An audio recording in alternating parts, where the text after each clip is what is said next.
మద్యం దగ్గర కూడా టీచర్ నుంచోబెట్టి నువ్వు ఇది లేకుండా ఓన్లీ క్యాష్ పెయిడ్తో చేసి వ్యాపారం చేసేసి నువ్వు దాన్ని పక్కకు మరలించి ఈ రోజున ఏమి లేదు అని దొంగ మాటలు చెబితే ఎవరు నమ్ముతాడు నిన్ను నీ మనుషుల్ని నీ ప్రభుత్వాన్ని గత 5 ఏళ్ళు చూశారు జనం. ఇక నిన్ను దగ్గర స్థాయిలో కూడా ఎవడో రానివ్వడు. నిన్ను మనిషి అనేవాడు ఎవడో నీకు ఓటేసేటువంటి అర్హత లేదు అనేది అర్థం చేసుకున్నారు. భవిష్యత్తులో కూడా నీకు ఏ అవకాశం ఈ రాష్ట్రంలో ఎవరు జగన్ అనేవాడికి ఈ రాష్ట్రంలో ఏ అవకాశం ఎవరు అంటే ఇప్పుడు జగన్మోహన్ రెడ్డి మద్యం డబ్బంది ఎక్కడికి వెళ్ళింది? దాన్ని తీసుకెళ్లి మన ఎలక్షన్లో విపరీతంగా ఖర్చు పెట్టి కొంత తీసుకెళ్లి అక్కడ దాచుకుని ఇవాళ ఏమీ లేదు మాకేం తెలియదు కావాలని గవర్నమెంట్ ఎదుగుతున్నాను పిచ్చి మాటలు జనానికి చెబితే ఎవరు నమ్ముతాడండి.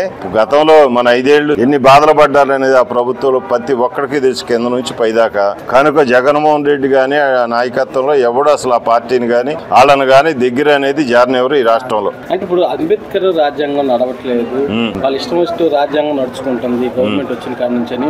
అప్పుడు జగన్ రాజ్యం నడిచింది, ఇప్పుడు అంబేద్కర్ రాజ్యం నడుస్తుంది. ఆయన అంబేద్కర్ అనే విలువిస్తే ఆయన విదేశీ విద్య పేరు తీసేసి ఆయన పేరు ఎందుకు పెట్టుకునేవాడు?